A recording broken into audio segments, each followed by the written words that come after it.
What if we told you a nation with no aerospace history, no billion-dollar contracts, and no Western advisors has just built an airplane?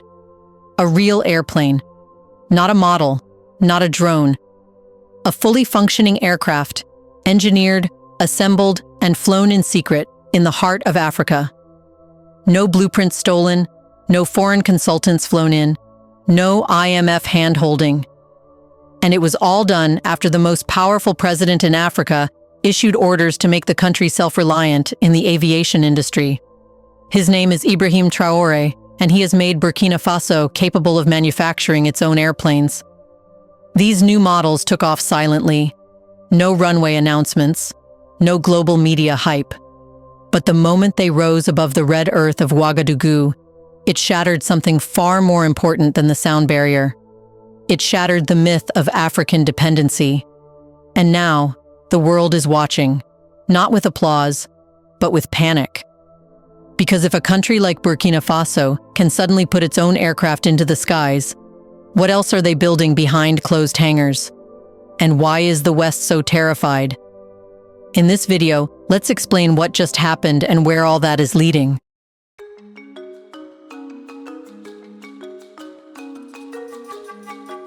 No one saw it coming. Not analysts, not journalists, not even the global corporations that treat African countries like economic backyards. The very idea sounded ridiculous, that Burkina Faso, a nation the Western media often depicts as a dusty battlefield or a political mess, would do what even wealthier African nations hadn't. That was to build its own aircraft. At first, it was a rumor that floated quietly through the capital, unconfirmed and unbelievable. A few whispers in engineering schools, a few silent nods among technicians. People laughed it off. What airplane? Built where? By who? This was Burkina Faso, after all, the country known to outsiders for instability, insurgency, and IMF debts, not for technological milestones. It wasn't a place where aviation was even part of the national imagination. That was for France, for Boeing, for Emirates. Not for students in Ouagadougou who learned calculus under flickering lights. Not for engineers who worked in workshops held together by hope and rusted tools. And yet, on a quiet morning, with no VIP launch and no foreign applause, a steel body rolled out of a hangar no one had noticed before, and it flew. Not like a prototype tested for show, not like a digital rendering for donors. It actually took off. It climbed into the sky, not just defying gravity, but defying history itself. The moment it lifted from the red earth, a silence fell over those who watched. But it wasn't disbelief. It was reverence. Shock gave way to pride. People didn't scream or celebrate wildly. They stared. Because deep down, they understood what this moment meant. It wasn't just a technical achievement. It was an ideological bombshell. There were no World Bank photographers to capture the smiles. No EU flags in the background. No military advisors in American sunglasses claiming credit. Just Burkinabe farmers, welders, students, dreamers, watching something that was never supposed to happen. And the symbolism cut deeper than steel. For decades, Africa was told it couldn't build, only extract. That it shouldn't invent, only receive. That it should remain humble and grateful while others flew overhead. But now, an aircraft built in the heart of West Africa had just pierced that lie. And somewhere quietly, in Paris, in Washington, in Brussels, a different kind of silence fell. Not the silence of pride, but of panic. Because this wasn't just an airplane. It was proof that with the right leadership, political will, and cultural defiance, Africa could do anything without permission. Immediately, the phone lines lit up. "What's going on in Burkina Faso?" Western diplomats asked. Who helped them? Was it China? Russia? Iran? It must be a secret operation. Because the only thing scarier than a threat with a flag is a movement without one. If this airplane was truly a Burkinabe creation, uncolonized, unapproved, and unbought, then it violated the deepest rule of the post-colonial world, stay in your lane. For years, the global order ran on one assumption: Africa should produce raw materials, and the West would handle the rest. But now, that supply chain has been hacked. Not by digital warfare, but by African ambition. Burkina Faso wasn't just disobeying the colonial order, it was burning the system entirely. Because this wasn't just about flying machines, it was about the logic of dependency collapsing before their eyes. If Burkina Faso could build a plane, then Mali could design drones. Then Senegal could open its own chip plant. Then Tanzania could start making EV batteries. Suddenly, Africa didn't need to export oils.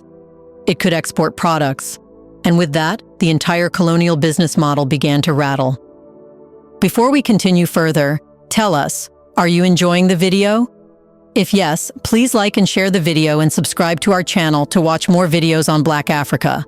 Let's continue now. The panic wasn't about Burkina Faso becoming a superpower overnight. It was about spreading, a kind of contagion, a form of geopolitical disobedience that others might copy. And the most terrifying part? Burkina Faso didn't ask for help. Traoré didn't apply for a loan. He didn't invite McKinsey. He didn't ask for a French feasibility study or a US consulting team.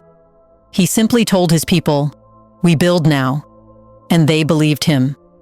Because in a nation long betrayed by outsiders and battered by internal crises, belief can be the strongest material of all. And here's where it gets even more unnerving for the West. This wasn't just a mechanical feat. It was a strategic shift. Aircraft are not only for civilian pride. They are tools of sovereignty, tools of war, tools of surveillance, tools of mapping borders, securing airspace, and monitoring resources. In other words, they are tools of control. And Burkina Faso just claimed one. So now, defense analysts in Europe and America are forced to ask questions they never expected. What happens when African nations can guard their own skies? What happens when they no longer need French military contractors or American satellite intel? What happens when the power of flight, once monopolized, becomes African? Even worse, what if this aircraft is just the beginning? And that's when the geopolitical calculus really starts to crumble. The truth is, this aircraft wasn't just powered by fuel. It was powered by alliances that the West doesn't control. In the background you see it: quiet cooperation with Russia on materials, logistics guidance from China, and yes, even whispers that North Korean engineers, who know how to build under sanctions, may have provided design insight, not for domination, but for defiance. And that scares the old powers.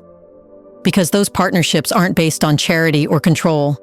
They are transactional, sovereign, equal. A world where Africa gets technology, not lectures. Infrastructure, not insults. That is the world Burkina Faso just cracked open. And what comes next may be even more shocking: collaboration across the continent. Imagine if Nigeria provides microchips, if South Africa handles avionics, if Morocco supplies fuselage materials, and Burkina Faso, the unlikely underestimated nation, becomes the final assembler. That's no longer a fantasy. It's an emerging blueprint, a supply chain with no colonial fingerprints. And the Western reaction, as always, is to deny, to ridicule, to say it's propaganda, then to label it dangerous, then to push democracy concerns. But the truth is simpler. Their business models are crumbling. Their arms contracts are threatened. Their aid leverage is fading. Because suddenly, Africa is not on its knees. It's in the air. This plane, built with steel and courage, is a mirror. It reflects a continent that was never broken, only interrupted. And now, that interruption is over. So what comes next? They say this is just one plane, a novelty, a stunt, a one-off. But that's exactly what they said about the Wright brothers. It's what they said when China first tried to make computers. It's what they said when South Korea launched its first satellite. History always mocks the first spark, right before it watches a wildfire burn through the old order. And if history has taught us anything, it's this: Revolutions don't announce themselves. They taxi quietly. Then they take off. This aircraft, built in a modest hangar in Ouagadougou without Western consultants, without a French stamp of approval, has already shaken the table. But what terrifies the giants of the aviation world is not that it flies. It's that it dares to dream of multiplying. Mass production, regional exports, independent distribution. That is the line no one was supposed to cross. And that's where Boeing and Airbus enter the picture. For decades, Western aircraft roamed in African skies. American aircraft were for regimes loyal to Washington, and European jets for French-speaking colonies turned partners. Their deals were sealed in embassies, not factories. Their contracts were enforced through dependency, not competition. And every time an African government needed a plane, whether commercial, military, or cargo, it was either Boeing or Airbus waiting with open arms and open claws. Now that monopoly is under threat, and the threat isn't theoretical. It's physical. It has wings. It has lift. And it has no foreign signature. That's why what Burkina Faso just unveiled is more than an engineering feat. It's a direct economic threat to Boeing and Airbus, who have spent billions ensuring there is no third player in the African market. But when monopolies lose markets, they retaliate. That retaliation won't be declared openly. You won't see a press conference from Boeing or a fiery editorial from Airbus. But in the shadows, expect the knives to come out. Western defense contractors and aviation firms will begin hiring lobbyists across Africa to advise against the safety risks of non-certified aircraft. This will be done to spread fear. Reports will be quietly leaked to media outlets suggesting Russian involvement or Chinese influence, to brand Burkina Faso's plane as a geopolitical tool, not a domestic achievement. Western-funded NGOs will raise questions about the environmental impact or lack of transparency in Burkina Faso's manufacturing process. Sanctions might not hit directly, but insurance firms, spare parts suppliers, and fuel logistics providers might suddenly pull out or inflate costs, all under subtle Western pressure. And that's not a conspiracy theory, it's a pattern. It's exactly what happened to Iran's aviation sector. It's how Russia's aircraft were frozen out of European airspace. And now that playbook will be quietly handed to Burkina Faso. What do you think? Should Ibrahim Traoré make airplane manufacturing a key contributor to the Burkinabe economy? Isn't it true that Burkina Faso can sell the Made in Africa airplanes to neighboring countries, ending Boeing and Airbus's monopoly? In the comment section below, share your thoughts on which other sectors Burkina Faso can dominate and become totally self-sufficient in. Do you want to watch more videos like this one? If yes, subscribe to our channel and press the bell icon next to it. We bring videos on Black Africa, its history, rich arts and culture, and things the world should know about. Thanks for watching, and until the next video, stay tuned.